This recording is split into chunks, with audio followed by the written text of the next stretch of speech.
SOS has reached wrong species, Killworlders, wrath unleashed. The lights flickered once, then died completely. Lyra pressed herself against the cold metal wall of the communications room, her iridescent skin shifting to a pale blue that reflected her terror. Outside, she could hear the screams of her people and the harsh barking sounds of the attackers. The Kryn had come to Tessera 9, and they had come with chains. She forced her trembling fingers to move across the control panel. The backup power hummed to life, giving her maybe 2 minutes before the raiders found her. 2 minutes to send a message that might save her people. Her 3-fingered hands danced across the controls, activating the long-range distress beacon that the colony had never needed before. This is Administrator Lyra of Velshara Mining Colony. Tessera 9, she whispered into the microphone, her voice breaking. We are under attack by Kryn raiders. They are taking us as slaves. Please, anyone who receives this message, we need help. The door exploded inward. A Kryn warrior filled the doorway, his armored body covered in the ritual scars of his clan.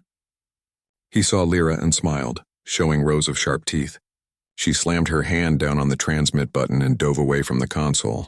The Kryn's energy weapon fired, and the communications array exploded in a shower of sparks and melting metal.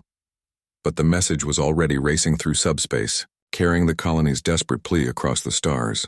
What Lyra didn't know was that the explosion had damaged the positioning data. The beacon's coordinates were wrong, badly wrong.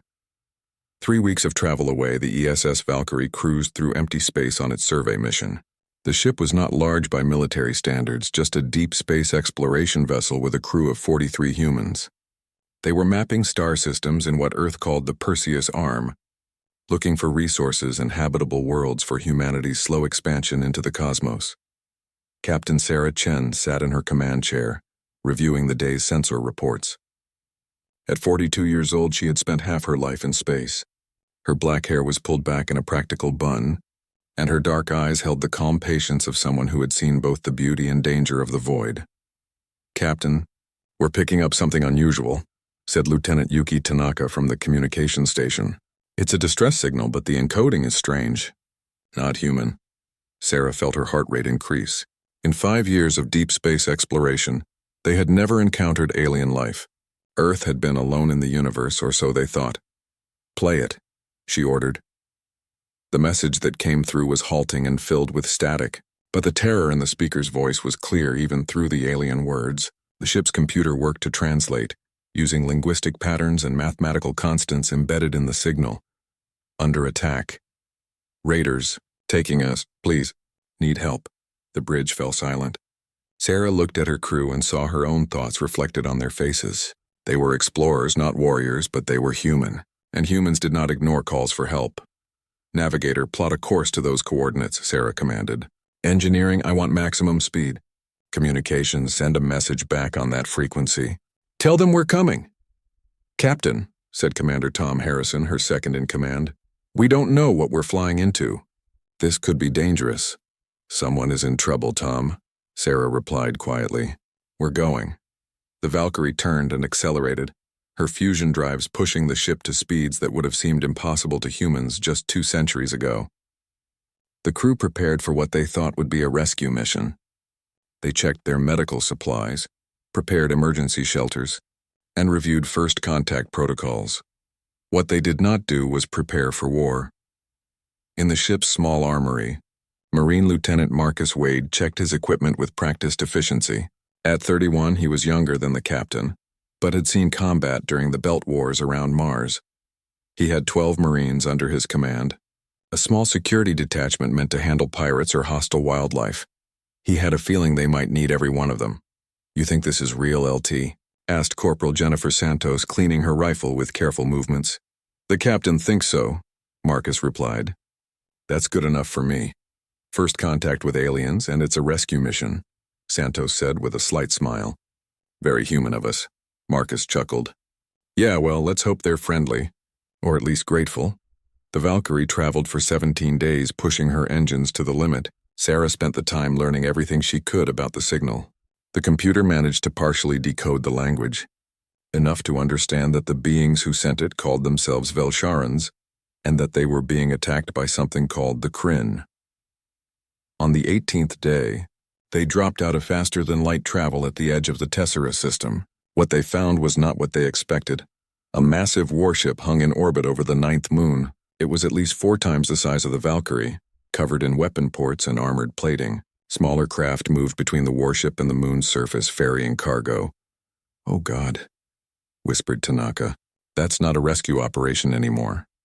"Scan that ship," Sarah ordered, her voice steady despite the cold fear in her gut. "And find out what those small craft are carrying." The answers came back quickly. The warship was heavily armed and shielded, and the small craft were carrying life forms, dozens of them packed into cargo holds like animals. "They're loading people onto that ship," Harrison said, his voice tight with anger. "They're taking slaves." Sarah felt a rage building inside her that she had not felt in years. She had joined the exploration service to discover new worlds, to meet new species and learn from them. She had imagined first contact as a moment of wonder and hope. Not this. Never this. "Open a channel to that ship," she ordered. "All frequencies." "Channel open, Captain." "Unidentified vessel, this is Captain Sarah Chen of the Earth ship Valkyrie. We received a distress call from the colony you are orbiting. We are here to provide humanitarian assistance. Please respond." For a long moment there was silence. Then the speakers crackled to life. The voice that came through was deep and filled with contempt. The computer translated in real time. "Earth ship? We have no record of Earth in our databases. You are small and alone, human. I suggest you leave before you become cargo yourself." Sarah felt her hands grip the armrests of her chair. Around her, the bridge crew tensed. "I'll give you one chance to release those prisoners and leave peacefully," Sarah said, keeping her voice level. "Take it." The alien's laughter came through the speakers, harsh and mocking. "You amuse me, human. Here is my response." The warship's weapons powered up. Sarah saw it on her tactical display and had exactly 2 seconds to scream the order. "Evasive! All hands, brace for—" The Valkyrie lurched violently as energy weapons tore through her shields and hull. Alarms shrieked. The lights flickered. Sarah was thrown against her restraints as the ship spun. "Damage report," she shouted over the chaos. "Hull breaches on decks 3 and 7. Shield generators offline. Casualties reported in engineering." 3 of her crew were dead. Just like that, in one casual attack, 3 people she had served with for years were gone. Sarah felt something cold settle over her mind. Something ancient and terrible that had lived in humanity's heart since the days when her ancestors hunted with stones and fire. "Arm all weapons," she said quietly. "Prepare boarding teams, and send a message on all frequencies. Translate it into every language that Alien's computer can understand." She leaned forward, and when she spoke again, her voice was ice. "You wanted our attention. You have it. God help you." SOS reached wrong species. Killworlders' wrath unleashed. Warlord Thaxivor stood on the command deck of the Dread Talon and watched the small Earth ship drift in space, smoke trailing from its wounds. He felt satisfied. Another easy conquest for the Kryn Syndicate. These humans had been foolish to challenge him. "Shall we finish them, Warlord?" asked his second-in-command, a scarred veteran named Krell. Thaxivor waved a dismissive hand. "Not yet. Let them suffer. When we're done loading the Vel'Sharans, we'll take the human ship as well. Their crew will fetch a good price. These humans are not in any database, which means they're rare. Rare means valuable." He turned back to watch the loading operations on his tactical display. 217 Vel'Sharans were already in his cargo holds, and there were perhaps 100 more on the moon's surface. This raid would bring him significant profit and increase his standing in the syndicate. The alarm changed everything. "Warlord, the human ship is moving." Thaxivor spun back to his view screen. The damaged vessel was indeed moving, accelerating toward them at what seemed like a suicidal speed. "They're going to ram us," Krell shouted. "Fire all weapons! Destroy them!" Thaxivor roared. The Dread Talon's guns spoke again, sending streams of plasma and particle beams toward the approaching ship. But the human vessel jinked and twisted with movements that seemed impossible for something so damaged. Most shots missed. The few that hit seemed to barely slow it down. "Warlord, they're not trying to ram us," the sensor operator said, his voice climbing with panic. "They're matching our docking port velocity." "What? That's insane. No one boards. A ship this size with The impact shook the entire Dread Talon as the human ship slammed against the port side docking collar and locked on with mag clamps. On his view screen, Thaxivor saw the smaller ship's airlock align with his own. "They're actually boarding us," Krell said in disbelief. How many troops could they possibly have on a ship that small? 30? 40? "Seal that section," Thaxivor ordered. "Send security teams. I want these humans captured alive if possible, dead if necessary." 50 Kryn warriors rushed toward the docking port, weapons ready. They were not worried. 50 against maybe 40, with the home advantage on a ship they knew. This would be over quickly. Inside the Valkyrie, Marcus Wade finished sealing his combat armor and checked his rifle one last time. Around him, his 12 Marines did the same. 13 against an entire warship. The odds were terrible. He didn't care. "Listen up," he said to his team. 3 of our crew are dead. Dozens, maybe hundreds of civilians are in the holds of this ship. We're going in hard and fast. Rules of engagement. Anything that points a weapon at you or the hostages dies. Anything that surrenders, we secure. Questions? "Yeah, LT," said Santos. "Are we crazy?" Marcus smiled grimly. "Probably, but we're going anyway. Remember your training. Remember why we're here. And remember that we're human. We don't leave people in chains." The airlock cycled open with a hiss. The Kryn security teams were waiting in a defensive formation when the human boarding tube connected. They expected to see the humans come through slowly and cautiously, giving them time to shoot them down. Instead, the airlock exploded outward in a flash of breaching charges. Before the smoke cleared, the humans were through and moving. Marcus took point, his enhanced armor sensors feeding him target data faster than conscious thought. He saw the first Kryn warrior bringing his weapon up and fired twice. The alien went down. Santos was beside him, her rifle chattering in controlled bursts. 2 more Kryn fell. The aliens had spread out, expecting a slow, methodical breach. They were unprepared for the sheer speed of the human assault. Marcus and his team moved through, them like a knife through paper, shooting, advancing, never stopping. The Kryn finally returned fire, and that's when they learned the first terrible lesson about humans. The energy bolts that would have killed most species outright left the humans staggered but still fighting. Their armor absorbed much of it, and what got through seemed to only make them angrier. "Contact left," Marcus called, pivoting and firing. A Kryn went down, then another. Santos, clear that corridor." On it. One of his Marines, a young man named Patterson, took a direct hit to the chest and went down. Marcus saw it happen and felt the familiar combat rage flood through him. Patterson was still moving, still breathing, though barely. "Chen, drag Patterson back to the airlock," Marcus ordered. "Everyone else, push forward." They fought their way deeper into the ship, leaving dead and wounded Kryn behind them. The aliens had numbers and firepower, but the humans had something they didn't understand. Generations of evolution on a world so deadly that only the toughest, most adaptable, and most viciously stubborn creatures survived. On the command deck, Thaxivor watched his security teams fall back in disorder. Impossible. This was impossible. "How many humans are there?" he demanded. "Sensors show 13, Warlord." 13, and they're cutting through 50 of my warriors? "The humans are not dying, Warlord," Krell said, his voice shaking. "We hit them and they keep coming. What kind of species does that?" Thaxivor felt a cold fear creeping up his spine. He accessed the Syndicate's restricted database, searching for the word Earth. Nothing came up. He tried human instead. One file appeared. Old, flagged with a warning seal. He opened it and began to read. His blood turned to ice. The file was a first contact report from decades ago, made by an exploration vessel that had accidentally entered Earth's solar system. The report described a world so hostile that it should not support intelligent life. Extreme temperature variations, massive predators, gravity that would crush most species, atmospheric oxygen levels that were literally poisonous to many forms of life. And yet life had thrived there. Apex predators who walked upright and had conquered their entire world. The report recommended complete avoidance. It used a term that made Thaxivor's hands shake. Kill world species. He had just attacked a kill world species. Marcus reached the cargo hold after 20 minutes of brutal fighting. Behind him, the corridors of the Dread Talon were littered with Kryn dead and wounded. His team had taken casualties.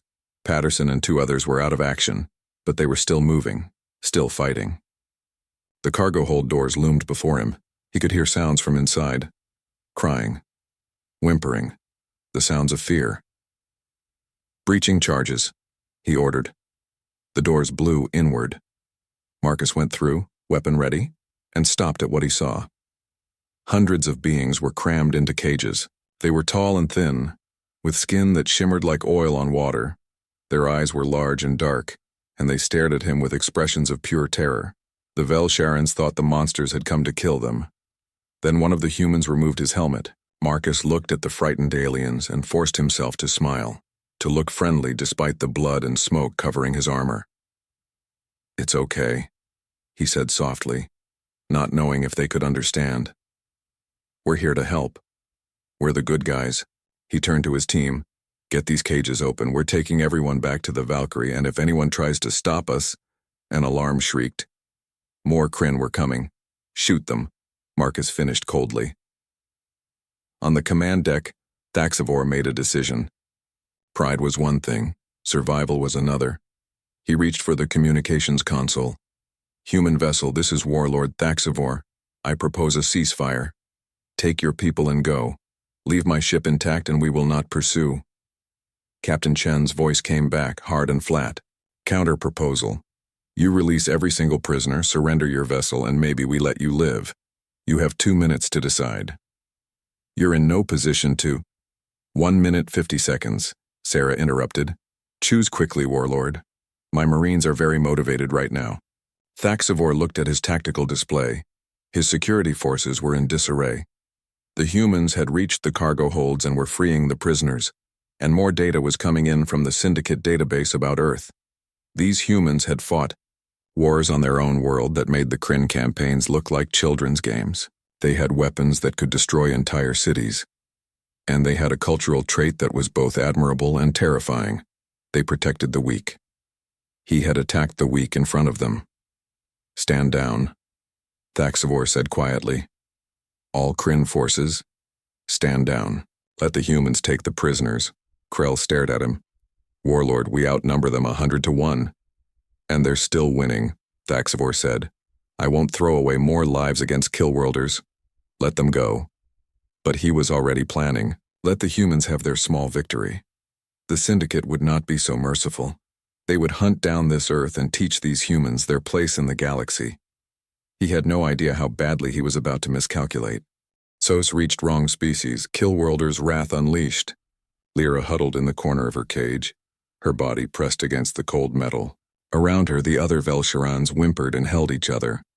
They had heard the fighting outside the cargo hold. They had heard the weapons fire and the screams. And they had heard something worse, silence that followed. Now the doors were blown open and creatures walked through the smoke. They were terrifying, short and compact compared to Velsharans, built like the predators from the dark stories parents told children. They moved with a fluid grace that spoke of violence and power. Their armor was scarred and burned. One of them, the one in front, removed his helmet. Lyra saw the face and felt her telepathic sense recoil. The creature had eyes that faced forward, the mark of a predator. Its skin was dark brown, and its features were arranged in what might have been meant as a friendly expression but only showed teeth. Then the creature spoke. The words came out strange, but the translation device in her cage picked them up and rendered them in Velsharan. "It's okay. We're here to help. We're the good guys. The good guys? These monsters?" But then the creatures did something unexpected. They started opening the cages. Their movements were careful now, gentle. One of them approached Lyra's cage, a female with shorter fur on its head. The female held up her hands, showing they were empty.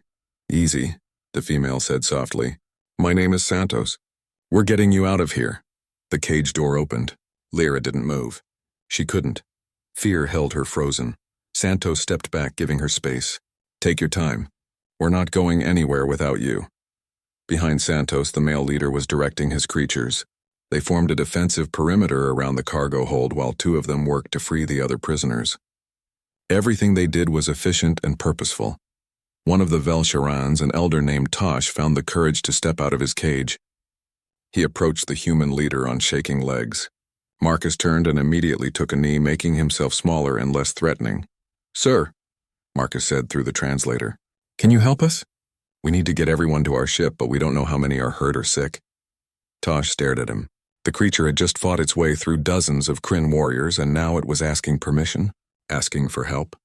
You came for us?" Tosh asked, his voice barely a whisper. "Yes, sir. We got your distress call, but why? You don't know us. Your species was not in any database. Why would you risk this?" Marcus looked confused by the question. Because you needed help. It was that simple to him. Tosh felt his telepathic sense extend toward the human and received a shock. The creature's mind was loud and bright and filled with emotions that burned like stars. Protectiveness, determination, anger at those who had hurt the Velsharans, and underneath it all a bone-deep certainty that what he was doing was right. This was not a monster. This was a guardian. "There are 217 of us," Tosh said, finding his voice. 12 are injured. 5 are very young children who will be frightened of you. Then we'll carry the injured and stay away from the kids if we scare them," Marcus said immediately. "Santos, Chen, start getting people moving. Gentle and slow. Rodriguez, I want you on point. We're going back the way we came." The evacuation began. The humans moved among the Velsharans like shepherds among a flock, guiding and protecting. When one of the children began to cry at the sight of them, a human knelt down and made soft sounds until the parent came to collect the child. Lyra finally found the courage to leave her cage. She walked on unsteady legs, her body weak from captivity. One of the humans noticed and moved to help her, but stopped when she flinched. "I won't touch you without permission," the human said. It was the female Santos. "But if you need help walking, I'm here." They moved through the corridors of the Dread Talon in a strange procession. The humans walked at the front and rear, weapons ready, while the Velsharans shuffled between them. Lyra saw the bodies of Kryn warriors as they passed. So many bodies. What had seemed impossible was real. These humans had fought through the ship's entire security force.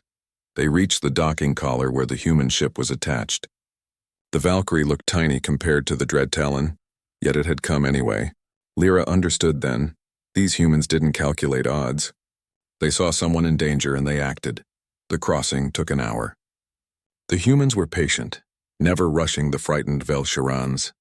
Their ship's interior was cramped and utilitarian, but it was clean and safe. More humans waited inside, and these ones wore different uniforms. Medical personnel Dr. James Park was ready when the first Velsharans came through. He had spent the past hour preparing the ship's medical bay and every spare space for refugees. He had no idea what alien biology would require, but he would do his best. The first patient was a young Velsharan female with burns on her arms. She cringed when James approached, but he moved slowly and carefully. "I'm a doctor," he said softly. "I want to help with those burns. May I examine you?" The female nodded hesitantly. James scanned her with his medical tricorder, grateful that the basic laws of biology seemed to apply. The burns were serious but treatable. He applied a universal healing gel that would work across most carbon-based life forms and bandaged the wounds with gentle efficiency. "There," he said when he was done. "That should help with the pain. Come back if it gets worse." The female stared at him with wide eyes. "You helped me?" "Of course," James said, puzzled. "You're hurt, but we're not your species." "Why would you care?" James paused, trying to find the words. "Because pain is pain, regardless of who feels it. And it's our job to stop it when we can." On the bridge, Captain Sarah Chen watched the evacuation on her monitors and felt a mixture of relief and dread. Relief that they had saved the prisoners. Dread at what would come next. "Captain, the Kryn ship is withdrawing," reported Tanaka. "They're backing off." "Good," Sarah said. "But they'll be back. And they won't come alone next time." She keyed the ship-wide intercom. "All hands, this is the captain. We have approximately 200 refugees aboard. I need everyone to make space, share quarters, and help however you can. Engineering, I need damage reports. Medical, status on casualties. XO, you have the bridge. I'm going to talk to our guests." Sarah found Tosh in the main cargo hold, which had been converted into a temporary shelter. The elder Velsharan was organizing his people, making sure the young and injured were comfortable. Administrator Tosh, Sarah said. I'm Captain Chen. I'm glad we could help. Tosh turned to her and Sarah felt an odd sensation like something gently touching her mind. The Velsharan's eyes widened. You're telepathic? Sarah asked. A little, yes, Tosh said. Most species are not. It makes you very loud to us. Your emotions are strong. I apologize if that's uncomfortable. No, it's just surprising. You feel things very deeply. Tosh paused. Captain, I must ask, why did you come? Your ship is damaged. 3 of your people died. You could have run from the Kryn, saved yourselves. Why risk everything for strangers? Sarah thought about how to explain. Where I come from, there's an old saying, all that is necessary for evil to triumph is for good people to do nothing. We got your distress call. We couldn't do nothing. But you didn't know us. You didn't know if we were worth saving. Everyone is worth saving, Sarah said simply. That's not something that needs to be proven. Tosh felt tears forming in his large eyes. Captain Chen, there is something you need to know. Something about how the galaxy sees your species. Over the next hour, Tosh explained. He told Sarah about the galactic community, the thousands of species that traded and communicated across the stars. He told her about the classifications for worlds, garden worlds, standard worlds, harsh worlds, and death worlds, and he told her about Earth. Your planet is classified as a Class 12 death world, Tosh said quietly. The highest rating. It should not support intelligent life, yet somehow it does. The species that evolve on such worlds are different, stronger, faster, more resilient, and usually more violent. We call them kill-world species, he continued. There are protocols in the galactic community. Avoid contact. Do not provoke. Never, ever start a conflict with them because they do not know how to quit. Sarah felt her stomach drop. You're saying we've been quarantined? The galaxy knows we exist but has been avoiding us. For your own protection as much as ours, Tosh said. Or so the council claimed. But I think now it was fear of what you might do if you were allowed to spread through the galaxy. And now the Kryn know we exist. Yes. And they will tell the Syndicate. And the Syndicate will come for you, Captain. They will want revenge for their humiliation. And they will want to capture your people to study you, to weaponize you. Sarah absorbed this information. Humanity had always imagined first contact as a moment of joy. Finding out they were not alone, instead they found a galaxy that feared them. Then we need to prepare, Sarah said. Because I'm not going to hide, and I'm not going to let them hunt us. She looked at Tosh. Will your people help us? Will you tell us about the galaxy? Teach us what we need to know. Tosh was silent for a moment. Then he nodded. Yes, you saved us when you had every reason to flee. The least we can do is help you survive what comes next. Lyra watched the exchange from across the room. SOS reached wrong species. Killworlders' wrath unleashed. The Kryn Syndicate's main base hung in the shadow of a dead star, hidden from most sensors, and far from any legitimate trade routes. Here, the pirate clans gathered to divide their spoils and plan their next raids. The base was a fortress, home to thousands of Kryn warriors and dozens of ships. Warlord Thaxavor's shuttle arrived 2 days after his defeat, and he dreaded what awaited him. He had lost the Velsharan cargo, been humiliated by an unknown species, and retreated without destroying the enemy. The Syndicate did not forgive failure.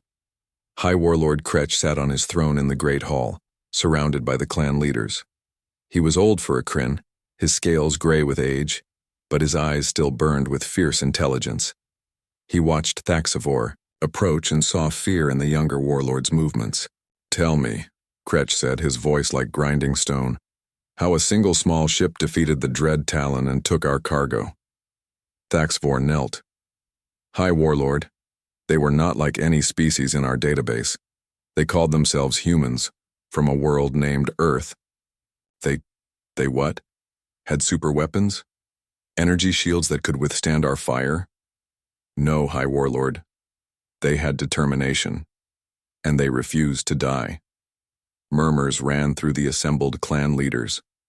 Thaxavor continued, his voice gaining strength as he explained what he had learned. He told them about the Kill World classification, about the restricted files that warned of humanity's danger. He described how 13 human warriors had cut through 50 Kryn defenders. They took wounds that should have killed them and kept fighting. Thaxivor said, "They came aboard my ship knowing they were outnumbered, knowing they might die, and they did it anyway. High Warlord, these humans do not calculate risk the way we do. They see something they believe is right, and they act." One of the clan leaders, a scarred female named Vrasha, laughed. "You want us to believe that you lost because the enemy was too brave? That's a coward's excuse." "I have sensor logs," Thaxivor said coldly.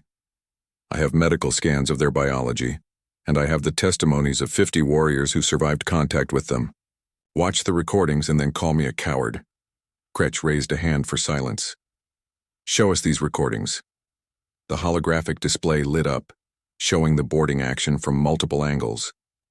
The assembled Kryn watched as the humans burst through the airlock and began their assault. They saw the speed, the precision, the absolute refusal to stop advancing.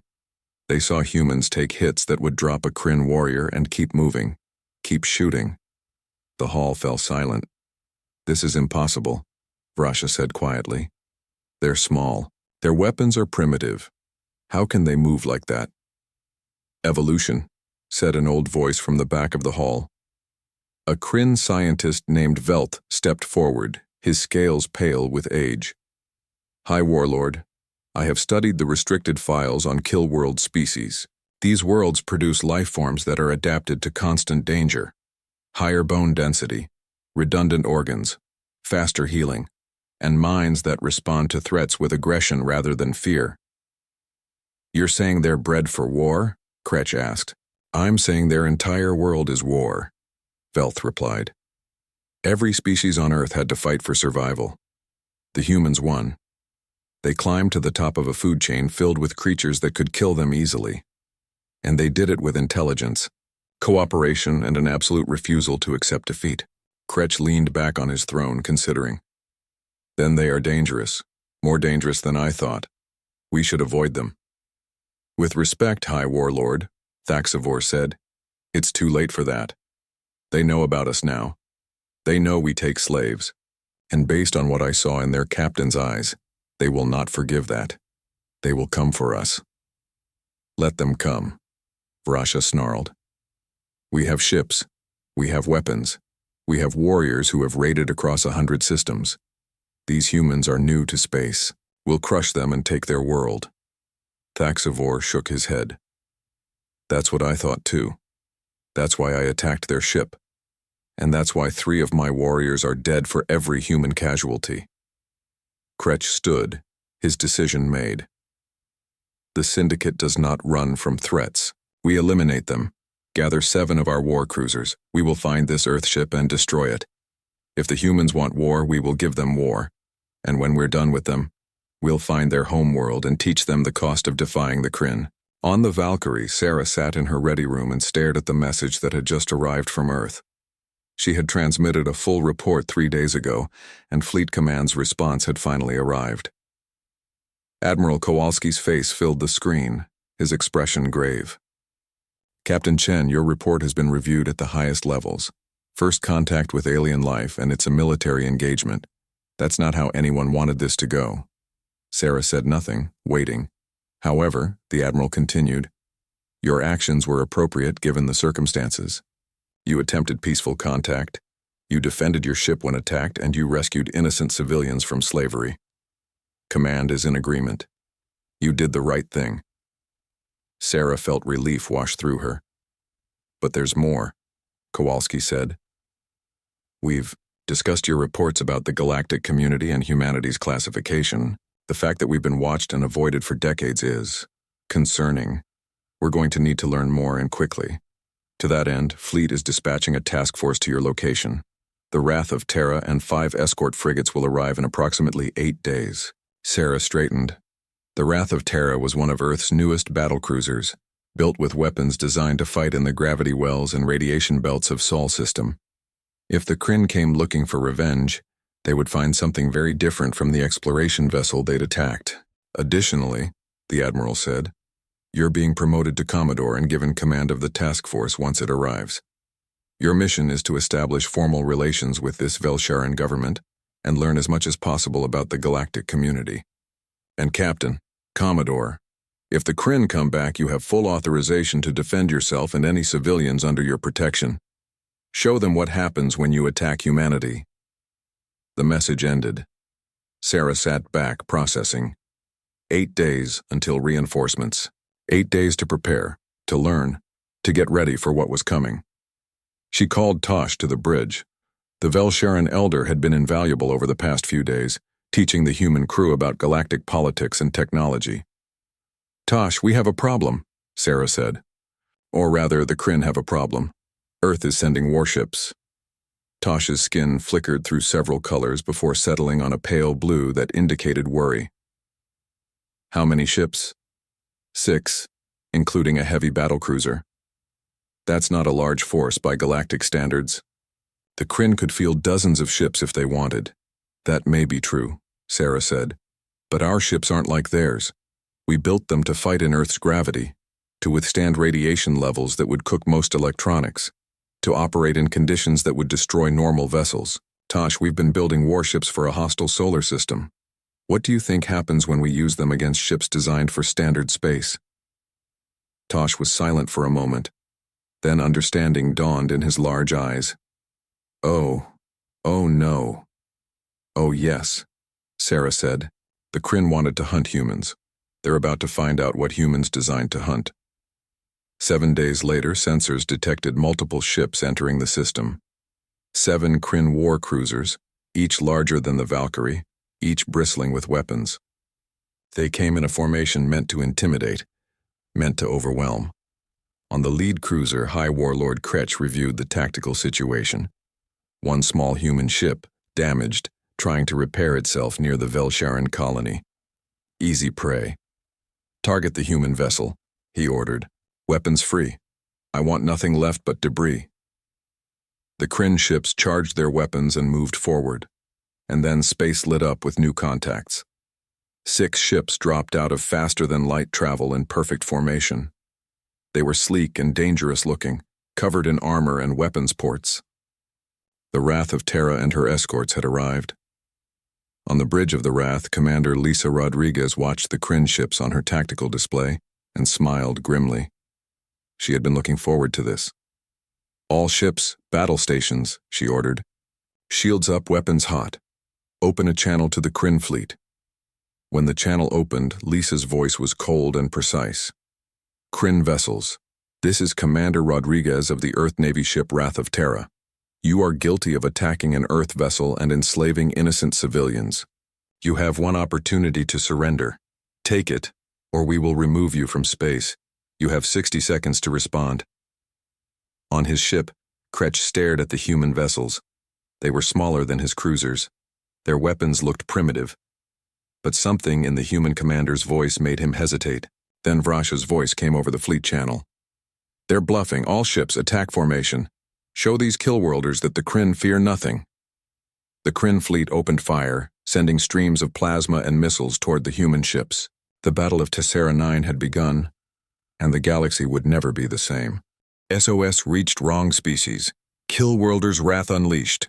The Kryn missiles screamed through space toward the human fleet. Hundreds of them, enough firepower to level a small moon.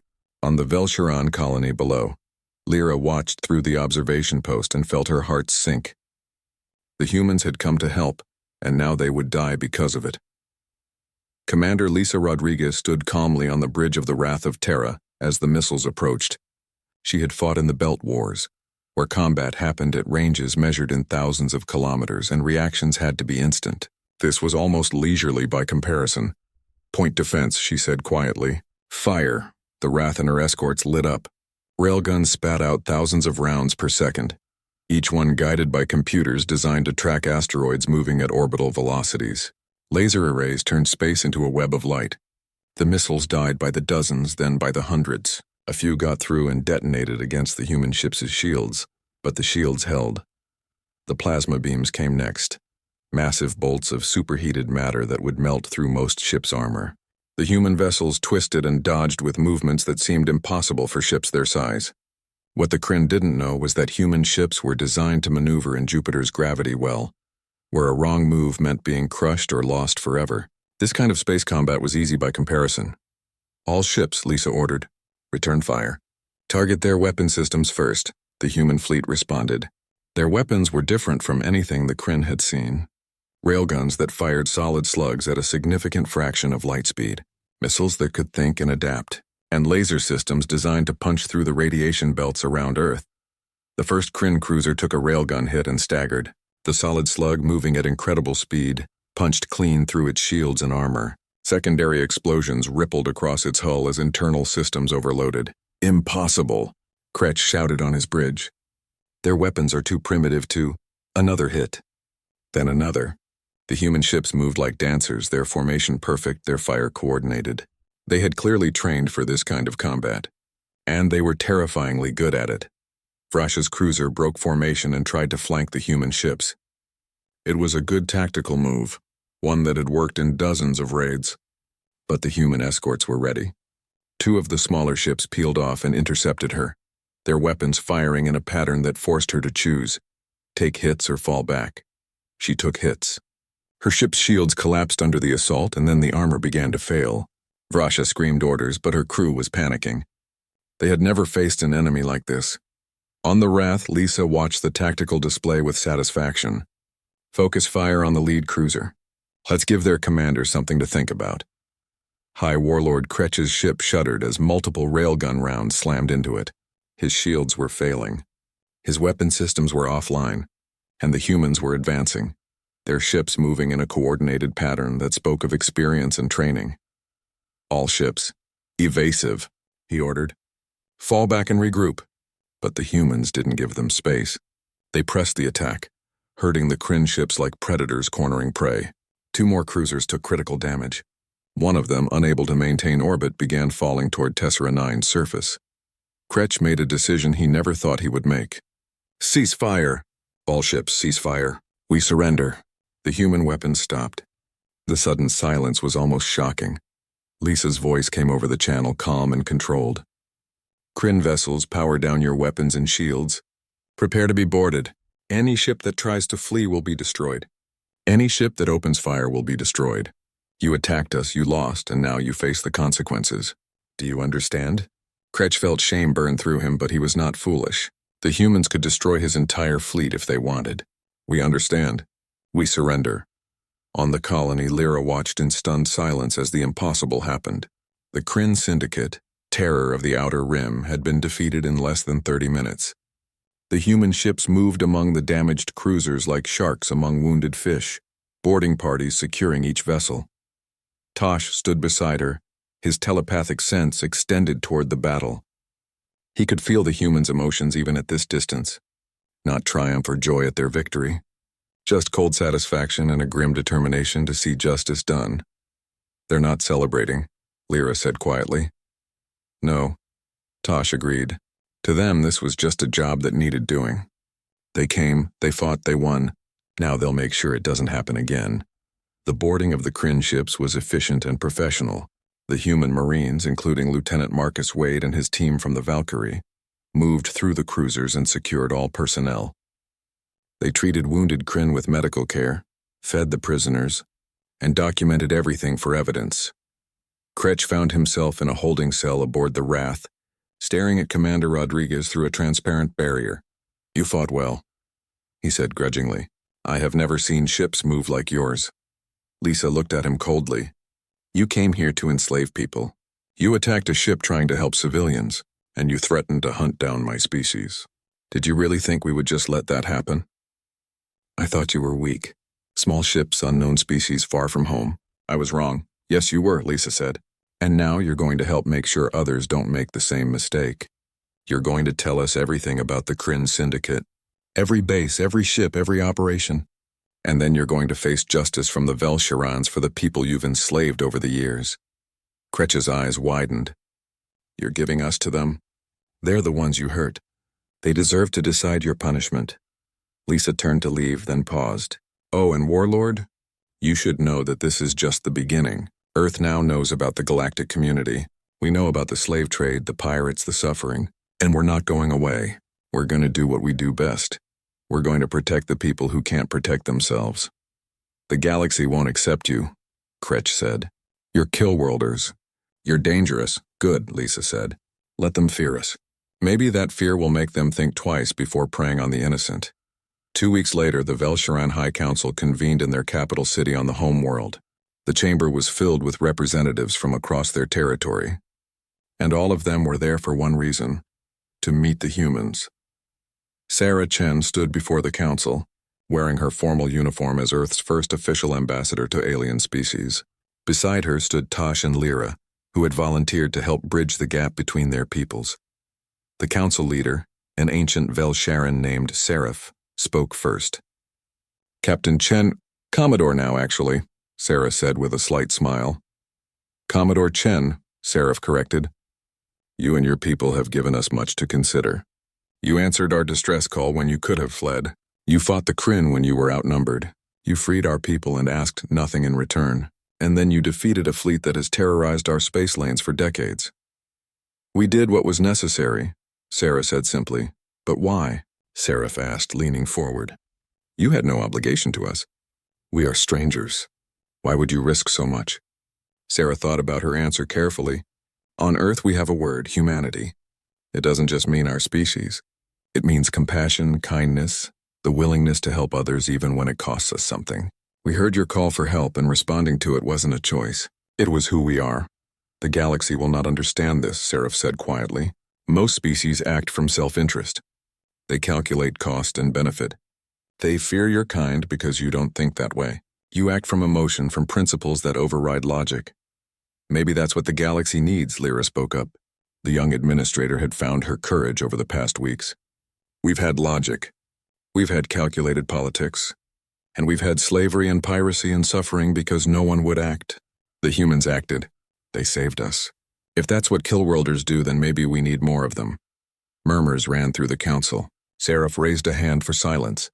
Commodore Chen, the Velsharan people owe you a debt we cannot repay. But we can offer you something, knowledge. We will teach you about the galactic community. We will introduce you to the Council of Species. We will help you find your place among the stars.